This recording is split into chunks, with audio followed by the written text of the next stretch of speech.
And now, please let me introduce our featured guests. So, tonight, joining us through Zoom, we have four guests who are going to be speaking about their experiences with Monsignor Lorenzo. We have Carlo and Monica Canetta, who are in the Boston area, and parents of five kids, six, as their kids always remind them.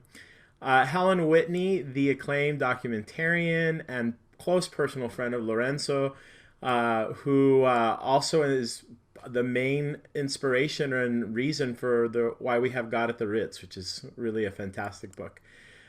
We have Stephen Adubato, who is a high school teacher in New Jersey.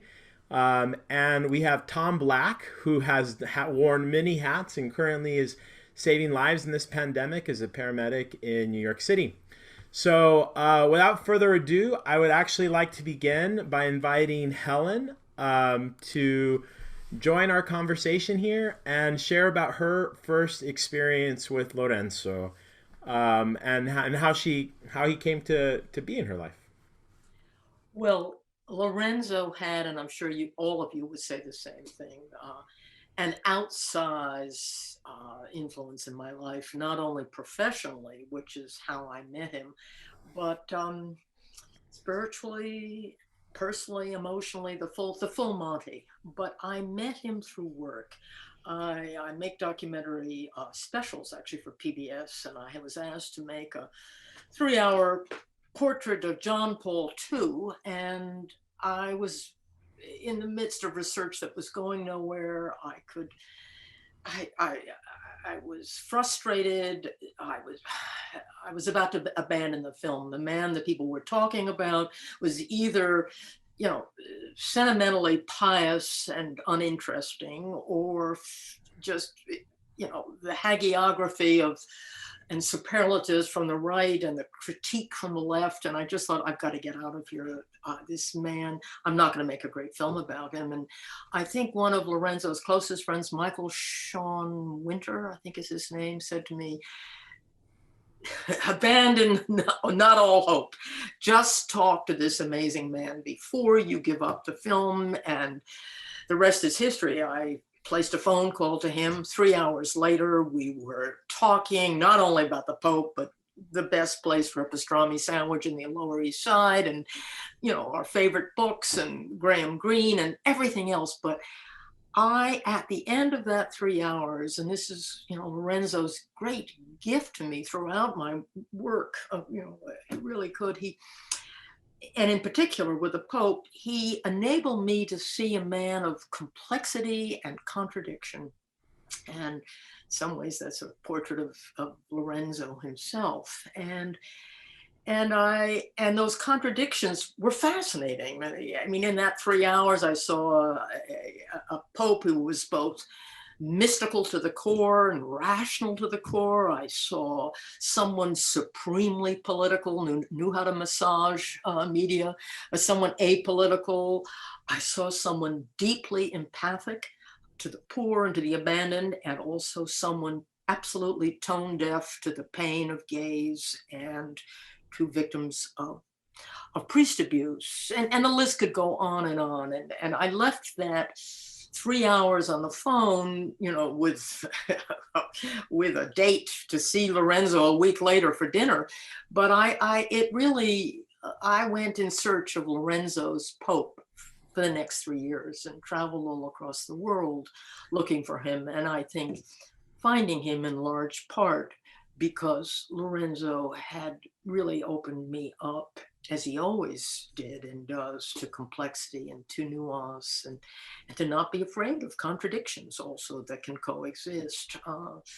So that was a remarkable sort of work experience, and yes, God at the Ritz came out of it. We went up to meet it's a tradition among all the television producers and executive producers that all the shows are brought to California, and you speak, and if yours is chosen, you speak in front of an audience and you bring some people from the show. And you know, Lorenzo was the runaway hit. Everyone adored him. All the secular journalists just swarmed around him, and we sat up at night sort of ordering room service, endless room service. It was, and out of it came God at the Ritz. But then there were a few other, and I'm just going to single out sort of work, because, you know, our friendship was much deeper and richer than that. But I think some of the ideas that he helped me grapple with will be of interest to people. I was asked to make a 4-hour series on forgiveness. And once again, I was, for different reasons, baffled by the immensity of the subject. It was a big, baggy subject, and you know, it had been presented so often with sentimental pieties and New Age, you know, certainties. It was, you know, and no one seemed to know what forgiveness was. Was it from God? Was it from man? Was it from a therapist's office? Was it conditional? Was it unconditional? Was it political? Was it personal? I mean, it was all over the place. And I called Lorenzo late one night, and it was another one of those 3-hour phone calls. He was a night bird, as you know, and he just nailed the show for me. He really did. I mean, first of all, his view of forgiveness was not the conventional sort of one of most monsignors. And he said to me many things, which really, you know, shaped not only the film, but shaped my life in many ways. That forgiveness is, first of all, an ache in the human heart that precedes religion. Religion gives it expression, but it precedes religion. It is that fear and terror that we have of going into the night. It's rooted in that, of going into the night unreconciled, unforgiven. And it comes out of that. And that was one sort of central insight as a way to sort of think about this big baggy idea. And the second one was that he affirmed my sense, again, this is not a conventional view of a clerical man, but that forgiveness, while it can be the force for, you know, reconciliation and greatness and beauty, it also, radical forgiveness and radical unconditional forgiveness or premature forgiveness can be destructive and limited. And that was a very interesting idea, and one that I explored with him. And we had a 40-minute segment on the Amish, and he took a look at that story of which, you know, these Amish instantly forgave the neighbor who had killed 11 of their children in cold blood. And he didn't take anything away from the moral grandeur of their act, but he was able, with that psychological complexity that he has, to wonder about the psychological toll it took on them, because it wasn't freely given, it was doctrinally mandated. And I just thought that was such an interesting, rich, complicated way to look at this enormous subject. It was a great gift. He didn't want to be in the film because he felt a little out of it, but he gave me a very interesting insight. And I had this 4-hour series on the Mormons, and I was puzzling over their history and why, if you know anything about the Mormons, and you know that in the 19th century, they were probably the most persecuted, the most despised, certainly American religion in America, and persecuted, hounded, and murdered. And I can never I could understand the obvious ways that they could provoke and be a nuisance, and also their claims to be the one true religion, but something else was going on. And he gave me in classic Lorenzo way, an idea of looking at that nut of the problem. One is, and he quoted either, I can't remember, it's either a famous Sartre quote or Arthur Miller quote, everyone needs his Jew. In other words, universal bigotry. We're always looking, and we are a lot more than that, but that tendency to find the other, to push to the side. And he said, you know, Helen, you should probably look at the Mormons as our Jews on the frontier. And it kind of deepened that whole question for me, and it located it in a kind of in an existential way. And then he had a very interesting insight about the literalness of the religion that drives people crazy. I mean, if there's a Mormon heresy, it is they haven't moved to metaphor, and they look at God as having a body, and other gods eating and drinking, and there being an afterlife, and how this collapses, this sacred distance between man and God, and how threatening that is. And again, that was just a fascinating insight. It really was. And you probably know Lorenzo's presence in my films through the 9/11 film, Faith and Doubt at Ground Zero. And very soon after the planes went into the building, Lorenzo and I were on the telephone. My apartment looks out on the Twin Towers. I'm in Lower Manhattan. And he said then on the phone to me, and then we spent some time talking, he said, "Helen, religion drove those planes into the building." And it was a very important insight and a way of shaping the questions of what became PBS's special on 9/11. And it was, it was a film that again, through the constant conversations with Lorenzo, that explored the ways in which belief and unbelief were challenged by this horrific act, and asking the questions about not just where was God on 9/11, the usual theodicy questions, but who is this God, and have we learned anything new about evil post 9/11? And then his most provocative insight was religion itself. And he posed the question in the film, he posed it throughout, and he certainly has spoken about it, and the question being, is there something inherent in the spiritual quest that is dangerous? And he certainly, that kind of long 10-minute sort of almost aria he's saying in the film to the beauty of religion, and how it can be a force for good and greatness and kindness and art and wonder, but how this lust for certainty and for the absolute can take you into very dark places. And again, was that unbelievable sort of, that intellectual bravery of his, and pushing me always to search, to ask for deeper, richer questions. And so those are the three sort of big films he shaped. And sadly, at the end of his life, I was making a film about mortality, about awakening to mortality. And we did talk about the film, but he was far too sick, and it was far too close to home for me to, introduce him into the film. But again, once again, he offered me insights, and quite startling ones.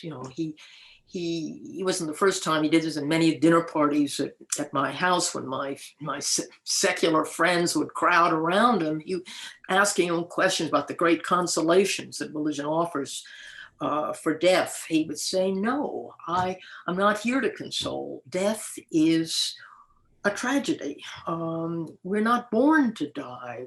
I'm not preaching acceptance. We're born to live." And in that courage to look at, our fears of death was the yes to the resurrection. And it was some of the most personal, searching conversations I ever had with him were around this subject, as in the last period of his life. It was so helpful. So anyway, those are, just some of the big ideas that not only meant a great deal to the films that he was consultant on and interviewed in, but in my life as well. He was, so that's just one of the many ways that.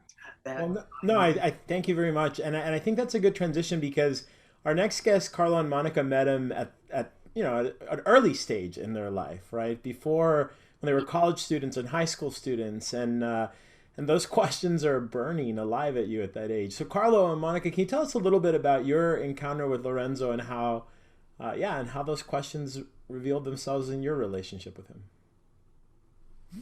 Yeah, thanks, Stephen. So we met Lorenzo at a time. So I was studying in college. I was studying to be an engineer at Columbia, and Lorenzo would be giving different talks or coming to preach to the college students at Columbia. And so I first saw him speaking to to groups of people. But where the friendship with him really was born and became a personal friendship was later on when I was in grad school, and with my now wife. At the time, we were in a kind of a tumultuous period of our life, trying to figure out if we should get married. And during that time, I was looking for a priest to speak with about my vocation, and so I needed somebody like Lorenzo. And Lorenzo at the time was, again, he was giving a lot of talks. He had a lot of engagements, and he was looking for somebody to drive him around because he was afraid or uncomfortable to drive. So it was a perfect match. So basically, I became his unofficial chauffeur, and I would take the train from Manhattan up to Yonkers and walk to his house because he had a car. He just wouldn't drive it. And I would wait outside for him, and then I would drive him places. And it was great because we would, sit in the car for hours and just talk. And what stuck with me, what was remarkable about him and those conversations was that nothing was too big a problem for him. Nothing would scandalize him. Yes. And for the people that know Lorenzo, if you think about him, he would never apologize for the way he was. I mean, he was aware of his quirks, his limits, but he would never apologize because I don't know, it was like he knew that if he was made this way, then that was what was good and what was true. And so the result is that when you were with him, you felt like the way you were was good, was the way you needed to be. And so in the friendship with him, it was what I discovered was just total freedom and total ability to be myself with all my questions, with all my doubts, with all of me. So I'll say one of my most memorable memories of Monsignor is when once I went to confession.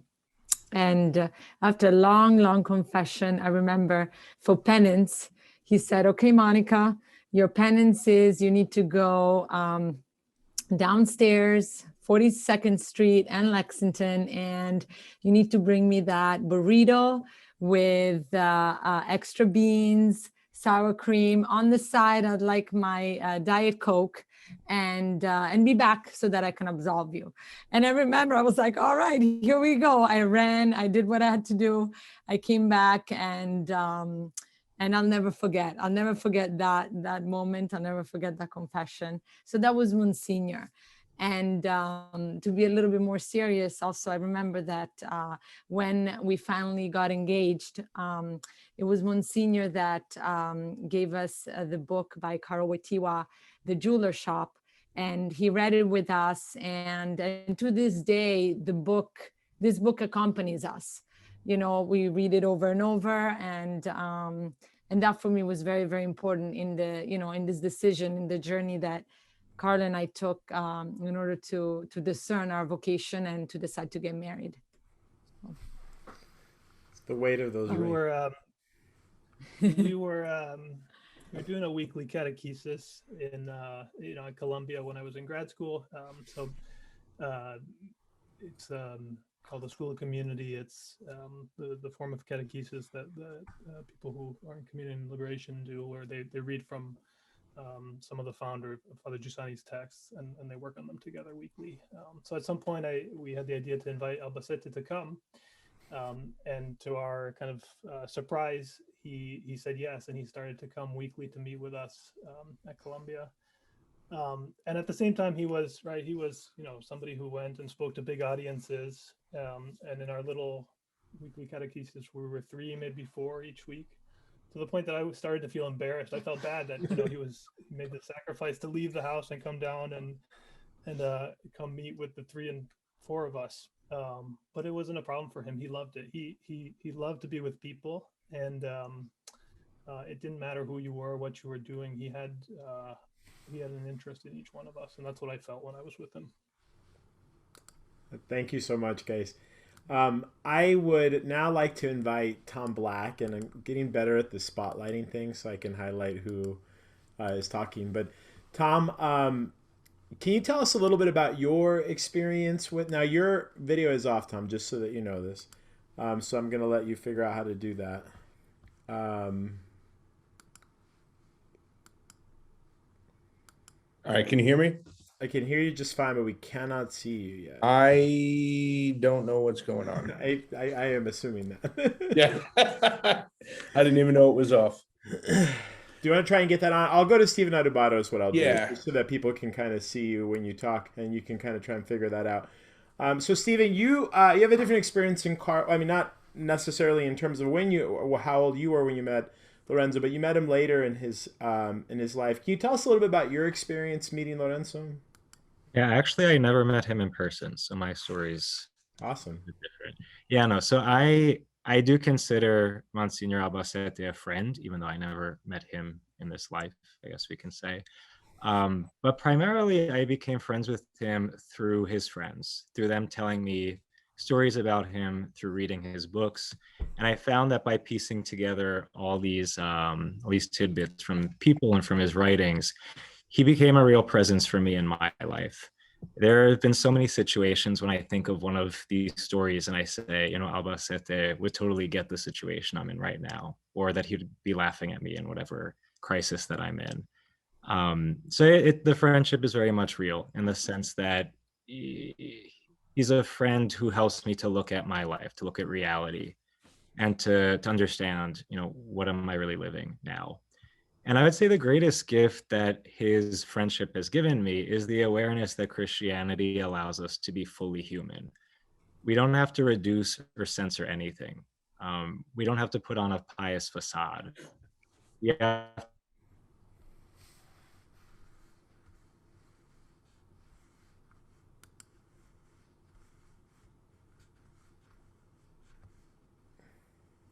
think it's Steve that froze.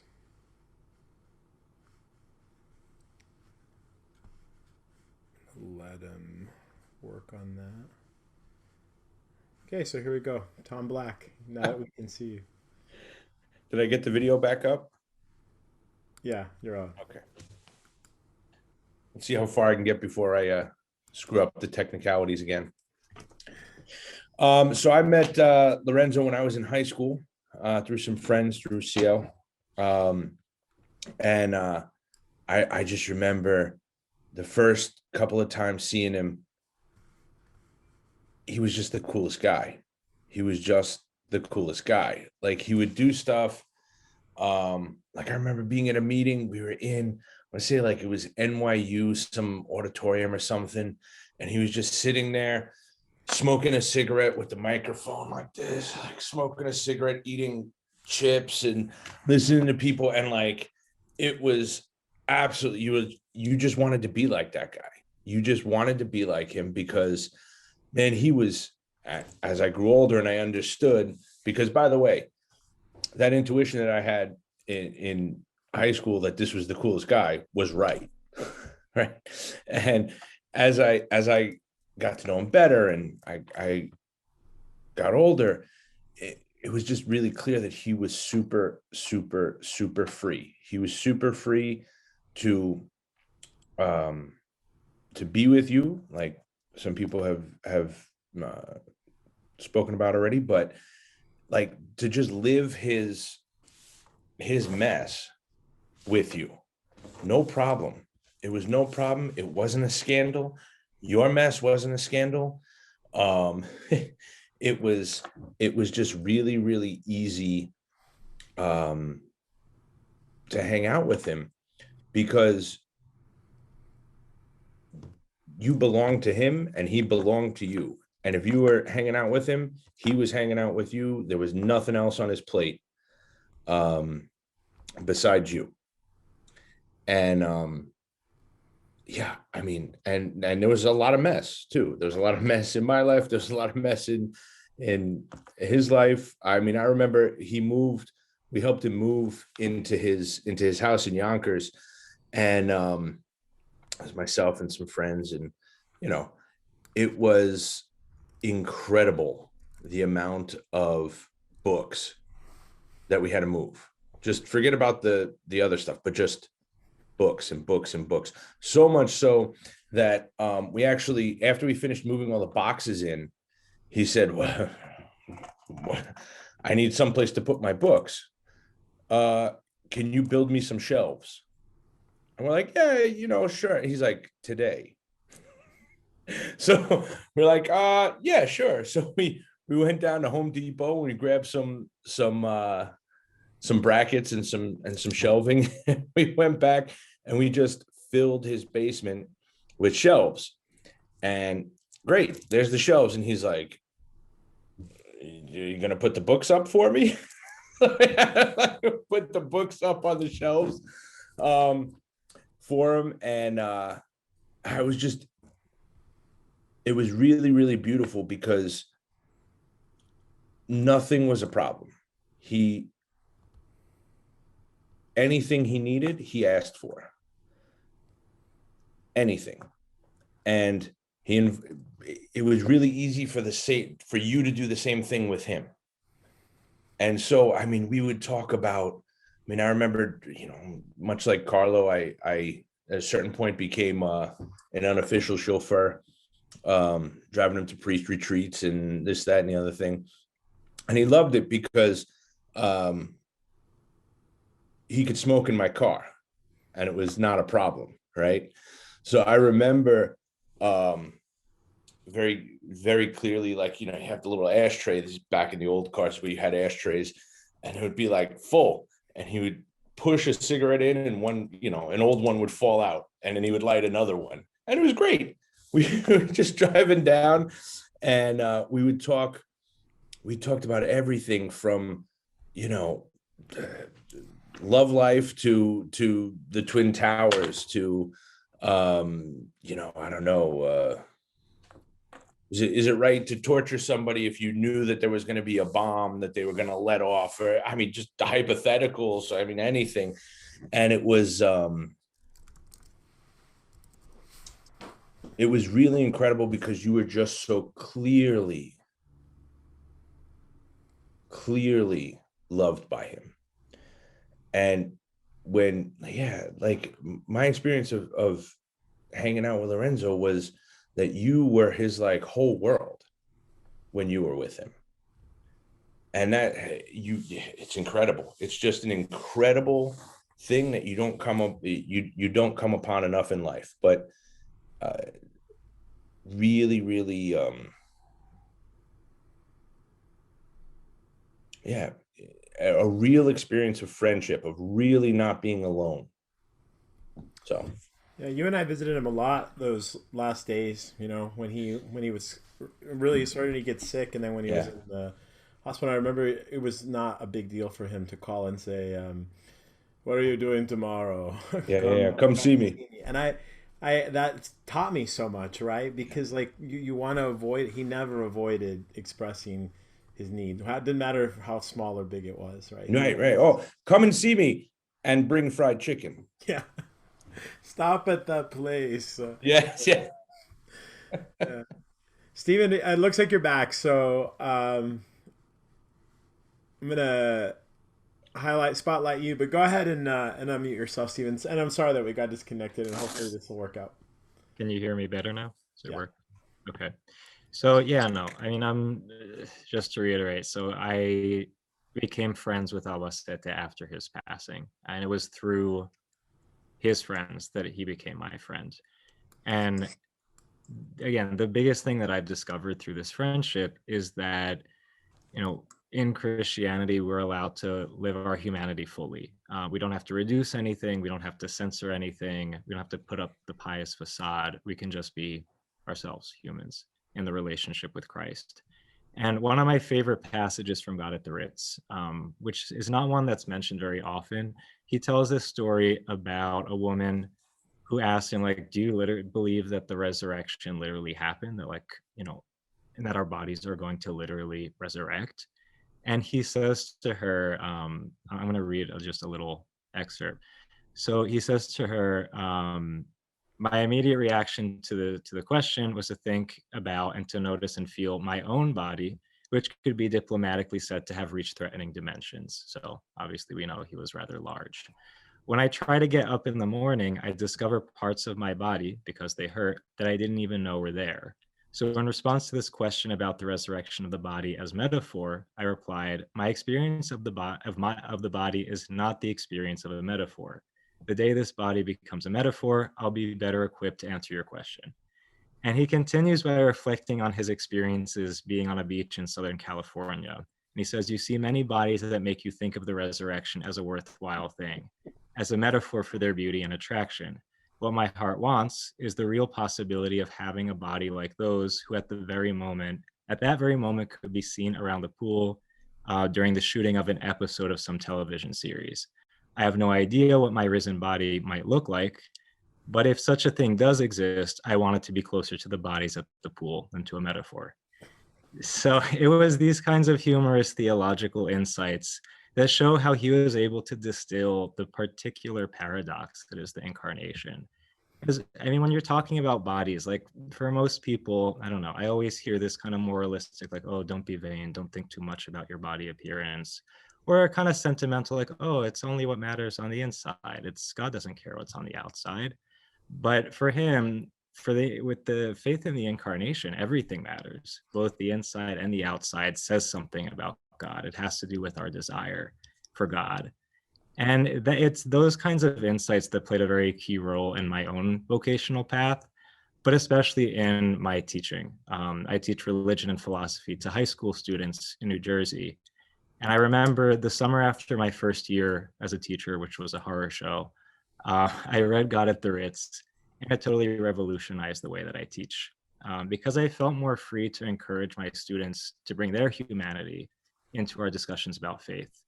For many of them, they think that, again, like religion is just something you have to be pious, you have to follow the rules, you erase your humanity, which is really just a waste of time. It's not interesting. And I remember after reading God at the Ritz, we were doing a lesson on John the Baptist and, you know, the issue that he had with Herod. And I said to them, okay, so like they chopped off John the Baptist's head because he was, you know, claiming to speak the truth to Herod. And I said to him, like, what the hell is wrong with this guy? Like, why wouldn't he just shut his mouth and stop making a fuss about Herod so he could just not get his head chopped off? I mean, this guy's obviously crazy. And the kids were shocked that I was saying this. They're like, you're a religion teacher. You can't say that John the Baptist is crazy. But I was like, no, he is. Obviously, if he's going to keep going until he gets his head chopped off, he's crazy. But this is what makes him interesting. The fact that he went so far as to preach what he believed in and got his head chopped off. So even though he's crazy, at least there's something exciting about this guy. There's something interesting. You know, I want to know about him. So, so through reading God at the Ritz, like it kind of allowed me to be free to say, yeah, Christianity is really weird. It's like not a normal religion at all. But that's what makes it exciting. I don't want a boring religion. So, I mean, that's one example, but a kind of a more meaningful example. I found that the same way he became friends with me through his friends while he was alive, he became friends with one of my students through me.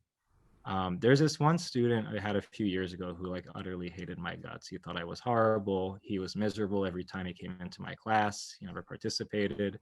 But we were reading God at the Ritz during that time.